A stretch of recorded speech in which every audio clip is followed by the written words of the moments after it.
نحمده ونستعينه ونستغفره ونؤمن به ونتوكل عليه ونعوذ بالله من شرور أنفسنا وسيئات أعمالنا من يهده الله فلا مضل له ومن يضلله فلا هادي له وأشهد أن لا إله إلا الله وحده لا شريك له وأشهد أن محمدا عبده ورسوله يا أيها الذين آمنوا اتقوا الله حق تقاته ولا تموتن إلا وأنتم مسلمون يا أيها الناس اتقوا ربكم الذي خلقكم من نفس واحدة وخلق منها زوجها وبث منهما رجالا كثيرا ونساء واتقوا الله الذي تساءلون به والأرحام إن الله كان عليكم رقيبا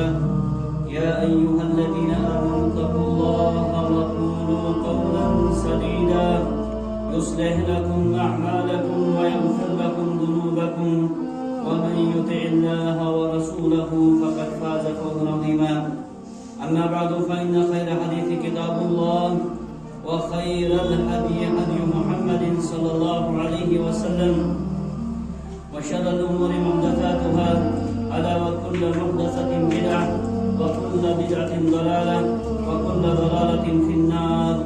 يقول الله تبارك وتعالى في محكم التنزيل بعد أعوذ بالله السميع العليم من الشيطان الرجيم إن الذين قالوا ربنا الله ثم استقاموا فلا خوف عليهم ولا هم يحزنون.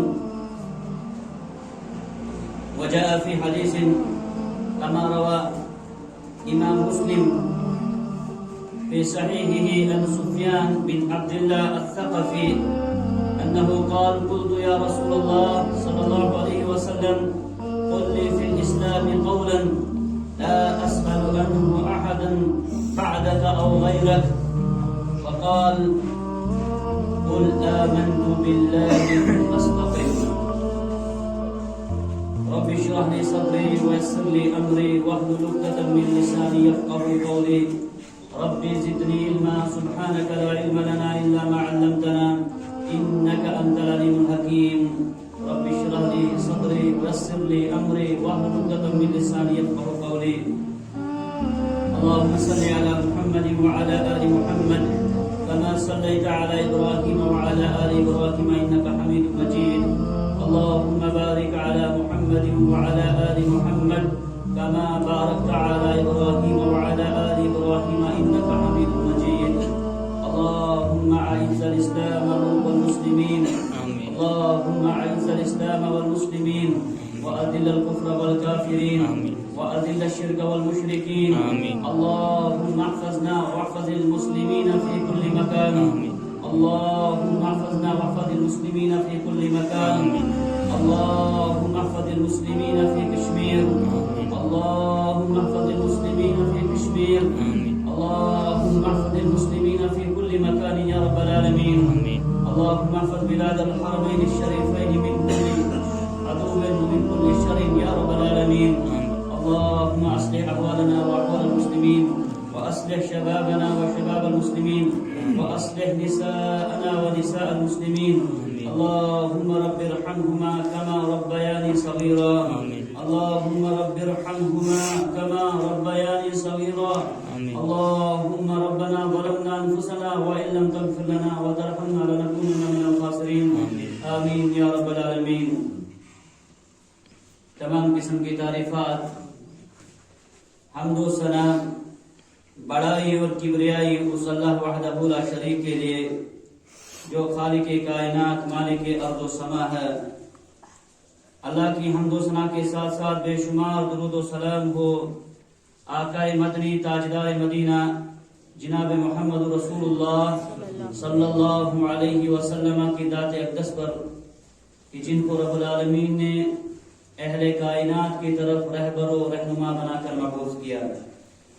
سامعین کرام، آپ علیہ الصلوۃ والسلام نے جو روشن پیغام اس انسانیت کے لیے لایا، جس پیغام کو لے کر رب العالمین نے انہیں مبعوث کیا، وہ دین اسلام ہے جس کی نعمت سے رب العالمین نے مجھے اور آپ کو نوازا ہے۔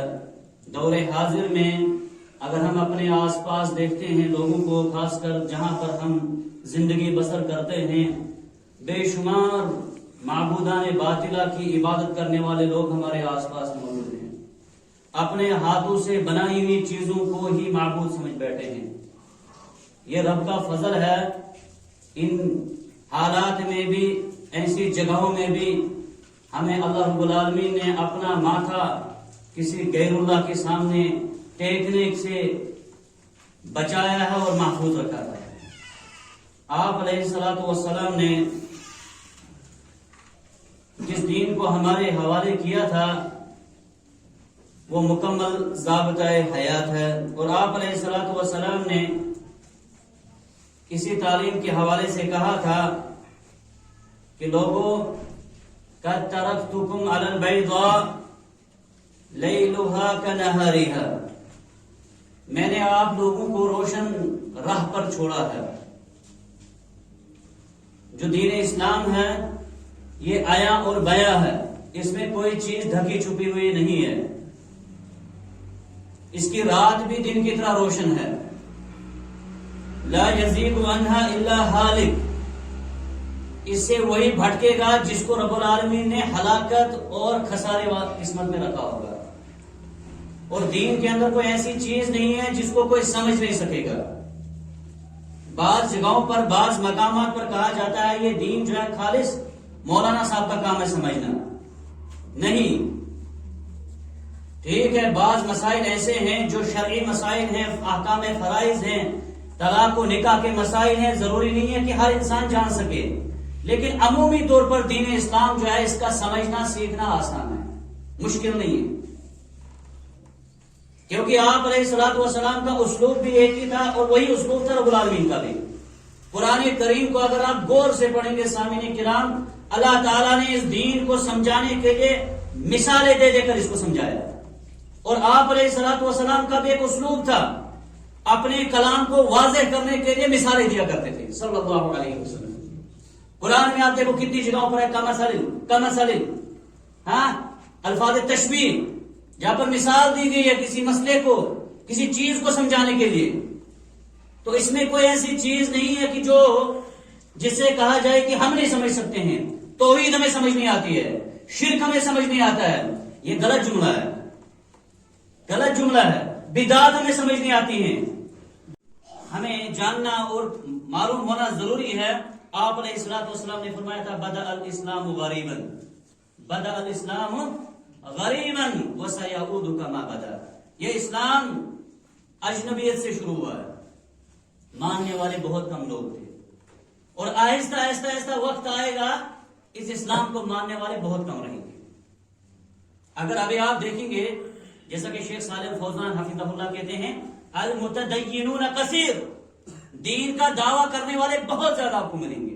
مسلمان اگر آپ ان پنچایتوں کے طور پر یا پٹواریوں کے پاس جا کر یا جو محکمے کے لوگ ہیں ان کے پاس جائیں گے، رجسٹریشن دیکھیں گے، مسلمان آپ کو بے شمار ملیں گے، گنتی نہیں آپ کر پائیں گے شاید، لیکن المتمسکون قلیل، دین پر جو حقیقی طور پر مضبوطی سے جنہیں دین پر عمل کر رہے ہیں وہ قلیل ہیں، بہت کم ہیں، کیونکہ یہ پیشن گوئی تھی رسول اللہ صلی اللہ علیہ وسلم۔ میں اور آپ اس زمانے میں رہ رہے ہیں سامعین کرام، قیامت کی نشانی میں ہم زندگی بسر کر رہے ہیں، قیامت کی نشانیوں میں ہم زندگی بسر کر رہے ہیں۔ ان حالات میں اگر جس کے پاس دین کا علم نہیں ہوگا یقیناً ہلاکت اور بربادی اس کے قسمت میں نہیں ہوگی۔ ایک ہی چیز دور حاضر میں ہمیں جو بچا سکتی ہے وہ دین اسلام ہے سامنے، اس کی تعلیم ہے، باقی کوئی چیز نہیں۔ آپ دیکھتے ہیں اس وقت اس دین کے نام پر، اسلام کے نام پر کتنی جگہوں پر کس کس طریقے سے ظلم کیا جا رہا ہے۔ وجہ کیا ہے؟ کیا یہ دین اللہ رب العالمین نے ہمیں اس لیے دیا کہ ہمیں پریشان کیا جائے؟ ہرگز نہیں۔ کیا اللہ رب العالمین نے دین اسلام کو مبعوث فرمایا رسول اللہ کو لے کر کیا اس لیے کہ مسلمانوں کو ذلیل کیا جائے؟ ہرگز نہیں۔ لیکن جب اسلام کو ماننے والوں نے اسلام کو مذاق سمجھ لیا، آپ کا بھی دنیا مذاق اڑائے گی، آپ کو بھی اسلام کے نام پر مارا جائے گا، کاٹا جائے گا۔ کیوں؟ کیونکہ آپ جس دین کو ماننے والے تھے اسی کا مذاق آپ اڑا رہے ہیں۔ آپ کا جو زندگی کا جس کو کہتے ہیں نا طرز زندگی، اٹھنا بیٹھنا کلام معاملات، ان تمام میں اسلام بہت کم نظر آتا ہے، بہت کم نظر آتا ہے۔ اسلام کتنا ہمارے پاس رہ گیا سامنے کی رہا۔ اللہ رحم کرے، آپ ماشاءاللہ معزز ہیں، مکرم ہیں، بس اسلام میں جمعہ کے اس گھڑی کے لیے آپ کو یہ محدود ہوتا چلا جاتا ہے، اور آنے والے وقت میں اس سے بھی زیادہ محدود ہو جائے گا، اس سے بھی زیادہ محدود ہو جائے گا۔ ورنہ اسلام سامنے کرام پیدائش سے لے کر احکام بتلاتا ہے، طریقہ بتلاتا ہے، یہاں تک کہ آپ مٹی ڈالتے ہو اس کے اوپر مرتا ہے، اس وقت تک اسلام نے ہر جگہ رہنمائی کی ہے، ہر جگہ رہنمائی اصول بتائے ہیں۔ لیکن آپ علیہ الصلوۃ والسلام کے ارشادات میں ساتھ ساتھ سناتا جاؤں گا، لَتَتَّبَعُنَّ سَنَنَ مَنْ كَانَ قَبْلَكُمْ۔ آپ علیہ الصلوۃ والسلام نے ایک پیشن کو یہ بھی دی تھی کہ آپ لوگ کیا کرو گے، آپ ضرور ان کے نقش قدم پہ چلو گے، ان کی پیروی کرو گے، شبرم بشبرن وذراعا بذراع، ایک ایک بالش، ایک ایک ہاتھ آپ ان کے نقش قدم پہ چلو گے۔ حتی لو دخلوا جحر دب دخلتموہ یا تبعتموہ، اگر ان میں سے کوئی ایک وہ دب ایک جانور ہے اس کی سراغ میں داخل ہوا، مسلمانوں تم بھی اس کے میں داخل ہوں گے۔ صحابہ نے کہا قلنا یا رسول اللہ الیہود والنصارى، کیا آپ کا مقصد ہے کہنے کا کہ آپ پیروی کرو گے یہود و نصارہ مراد ہے اس سے؟ فرمایا آپ علیہ الصلوۃ والسلام نے فمن، اگر یہ نہیں تو اور کون؟ فرمایا ایک وقت آئے گا آپ ان کی تقلید، اتنے اندھے مقلد ان کے بن جاؤ گے، ان پر اتنا بھروسہ کرو گے، ان کی غلط حرکات کو بھی آپ اپنے لیے فخر محسوس کرو گے۔ اور کیا آج کے زمانے میں ہماری آنکھوں نے سامنے کرام نہیں دیکھا، جب اس معاشرے کے اندر ان لوگوں کا لباس آیا پھٹی ہوئی پینٹیں، حالانکہ عقل اس چیز کو نہیں مانتے کہ ایک انسان دولت والا ہو اور اس کے جسم پر پھٹا ہوا کپڑا لگا ہو، لیکن آپ علیہ السلام نے فرمایا آپ کی عقلیں اس طرح آپ ان کے اندھے بن جاؤ گے، ان پر اس طرح آپ ان کی پیروی کرو گے، وہ پہننے میں آپ کو شرم محسوس نہیں ہوگی۔ پہلے زمانے میں، مجھے معاف کریں گے نوجوان، انشاءاللہ دین بتا رہا ہوں، اپنا کوئی مقصد نہیں بتا رہا ہوں، آپ علیہ الصلوۃ والسلام کی جو تعلیمات ہیں نا ان کو سمجھنے کی ضرورت ہے۔ یہ مسجد بنانا کافی نہیں ہے سامنے کرنا، یہاں پر دروس جب تک نہ رکھے جائے، جب تک امت کو بیدار نہ کیا جائے، اس وقت ہمارے جلسے جلوس ہماری ان بازو سے کچھ نہیں ہوگا جب تک قوم تیار نہیں۔ آپ علیہ السلام نے فرمایا آپ ان کی پیروی کرو گے، جو وہ کریں گے آپ وہ کریں گے۔ یہ دیکھے بغیر کہ کیا انسان بھی ایسے ہوتے ہیں، بال کاٹے جاتے ہیں آج کے دور میں سامنے کرنا نوجوان، یہ نوجوانوں کی غلطی نہیں ہے، اس کا میں بھی قصوروار ہوں۔ سب سے پہلے والدین قصوروار ہیں، یہ معاشرہ قصوروار ہے، یہ مساجد کے ذمہ دار قصوروار ہیں، تربیت نہیں ہو رہی ہے ہی نہیں فکر، جتنی فکر ہمیں اپنی ہے، جتنی فکر ہمیں اپنے دھندوں کی ہے، دین کی فکر کس کو ہے؟ جس دن ہم نے فکر کرنی شروع کی واللہ کر کے حالات سدھر جائیں گے۔ آپ علیہ السلام نے فرمایا آپ ان کی پیروی کرو گے، ایک ایک قدم آپ ان کے پیچھے چلو گے۔ بال کاٹے جاتے ہیں، پچھلے زمانے میں طرح بزرگ بیٹھے ان سے پوچھنا کیا کہیں دیکھا تھا جانوروں کو پہچان کے لیے اس طرح کاٹے جاتے تھے، پہچان کے لیے تاکہ وہ جانور مکس نہ ہو جائے، ان کے بال اس قسم کے کاٹے جاتے تھے۔ اب ان نوجوانوں کی کیا حالت ہے؟ نبی کریم صلی اللہ علیہ وسلم کے امتیوں کی کیا حالت ہے اس وقت سامنے کرام، جن کو نبی نے روشن تعلیمات دی تھی، جن کو کہا تھا تمہارے نقش قدم پہ یہ لوگ چلنے چاہیے، تمہارے کردار کو دیکھ کر یہ اپنا کردار سنوارنے چاہیے، لیکن ہوا کیا؟ آپ علیہ السلام نے فرمایا تھا آپ ان کے نقش قدم پہ چلو گے، پیروی کرو گے اور وہی کرو گے جو وہ کریں گے۔ ابھی معاشرے کی کون کون سی بیماریوں کو ہم یہاں ذکر کریں تو بہرحال میرا موضوع بھی یہ نہیں ہے، موضوع یہی ہے، اسی سے متعلق ہے، دین پر استقامت، دین پر استقامت، دین پر کار بند رہنا۔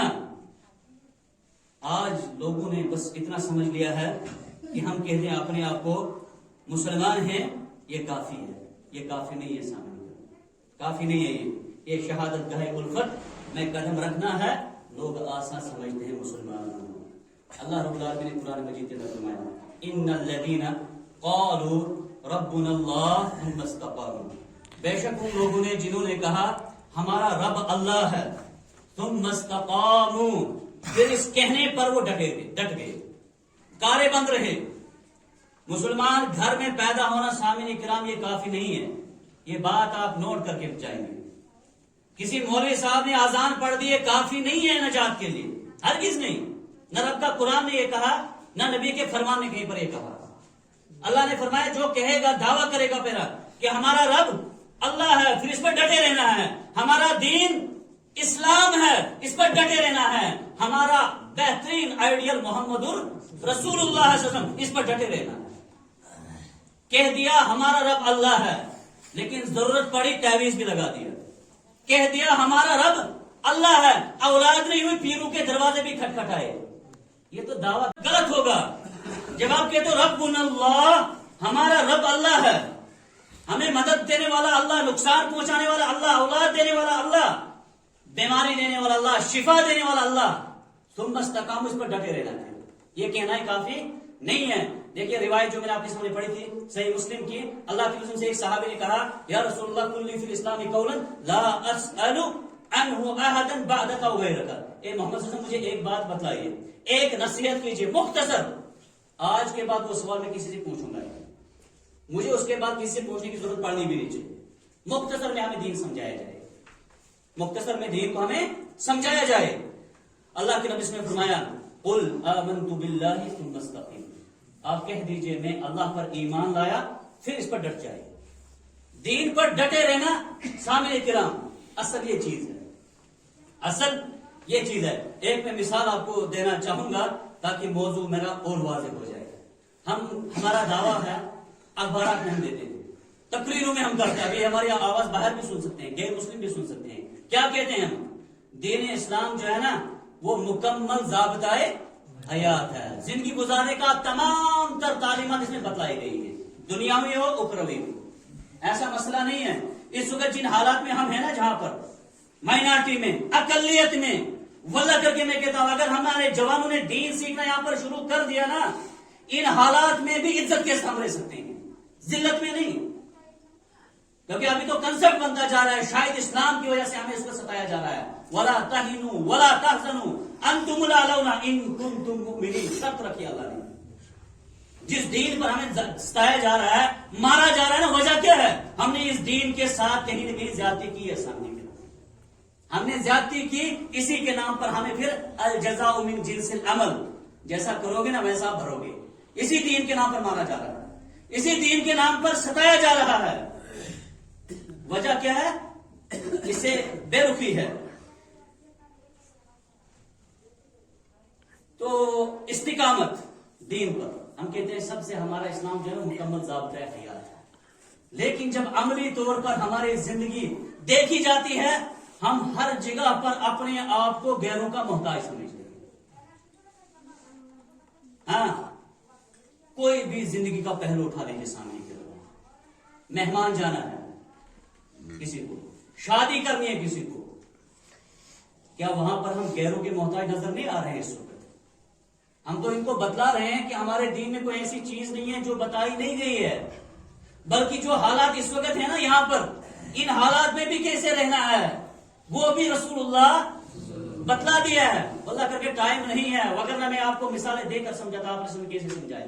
ان حالات میں بھی، اس دور میں بھی، ان حالات میں بھی جہاں پر آپ کو چاروں طرف سے بند کیا جا رہا ہے، وجہ ایک ہی ہے، دین سے دوری ہے۔ سامنے دعویٰ اسلام کا ہے، ماننے والے بہت ہیں، لیکن حقیقی طور پر اس کے متمسکین جو ہیں وہ بہت قلیل ہیں۔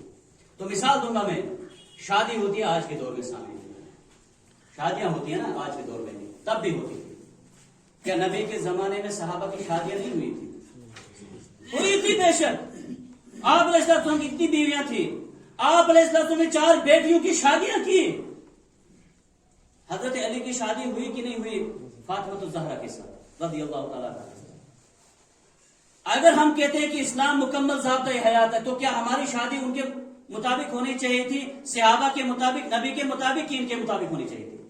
ہم ان سے کہتے ہیں کہ ہمارا طریقہ جو ہے نا، امام صاحب ہر جمعہ کے دن پڑھتے ہیں یہاں پر وَخَيْرُ الْهَدْيِ هَدْيُ النَّبِيِّ صلی اللہ علیہ وسلم، سب سے بہترین طریقہ نبی کا طریقہ۔ یہ کیسا دعویٰ ہمارا؟ یہ جھوٹ بولتے ہیں ہم.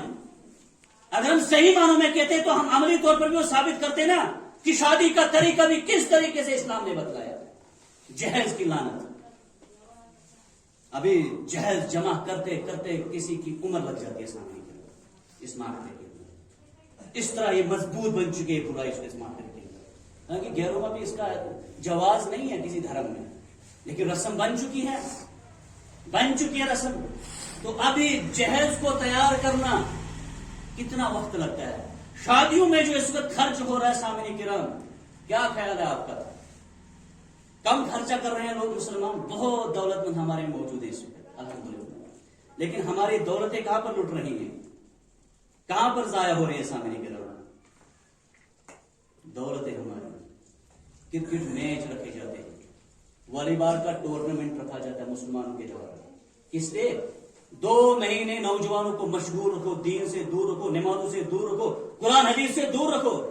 کون سا مالدار یا کون سا وہ والد ہے، بھائی ہے جو اپنے وفات شدہ کا ہمدرد بنے گا، کہے گا میں اس مسجد کے اندر کسی ایک بہترین عالم دین کو لاؤں گا، 1 مہینے کھانے پینے کا انتظام رہے گا نوجوانوں کے یہاں پر دین سیکھو. ہم نے اپنی آنکھوں سے دیکھا سامنے کرام. سعودیہ میں سود اسلام یہاں دکھایا جو جا رہا ہے نا، وہ کچھ اور ہے، وہاں کچھ اور ہے. وہاں 6-7 برس میں خود گزار کے آیا ہوں، 2 ہی سال پہلے فارغ آیا ہوں. جو میڈیا دکھاتی ہے حقیقت وہ نہیں ہے. وہاں جانا چاہیے، دیکھنا چما کے. وہاں اس وقت کروڑوں کا خرچہ کیا جا رہا ہے. اس قسم کے علمی دورے رکھے جاتے ہیں نوجوانوں کو دین سکھانے کے لیے. کھانے کا بندوبست، پینے کا بہترین بندوبست ہوگا. کیوں نہیں نوجوان دین کی طرف واپس آئیں گے؟ لیکن ہمارا پیسہ کہاں ضائع ہو رہا ہے سامنے کی طرف؟ کہاں ہو رہا ہے ضائع؟ شادیوں میں جو خرچہ ہو رہا ہے نا، 10% نکالیے اس کو سامنے کی طرف. اس میں سے جو شادیوں میں خرچ ہوتا ہے لگائیے تعلیم کے پیچھے.